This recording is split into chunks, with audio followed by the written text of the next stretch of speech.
মমতা ব্যানার্জির নির্দেশে কোনো আন্দোলন করতে দেওয়া হয় না, তাই চাকরিহারা শিক্ষক শিক্ষিকাদের আজকে মধ্যযুগীয় বর্বরতার শিকার হতে হচ্ছে। আহত হওয়ার পর, রক্তাক্ত হওয়ার পর তাদের হাসপাতালে পর্যন্ত যেতে দেওয়া হয়নি, আপনারা জানেন। আজকে তাদেরকে তাদের দাবি দাওয়া পেশ করার জন্য তারা যখন মিছিল করতে চাইছে, তখন মনে হয়েছে পুলিশের মমতার নির্দেশে তাদেরকে আটকানো হয়েছে, তাই তারা আটকিয়েছে।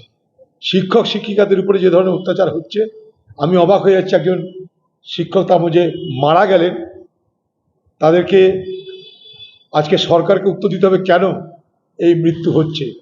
পশ্চিমবঙ্গের সরকার একটা হত্যাকারীর ভূমিকা পালন করছে।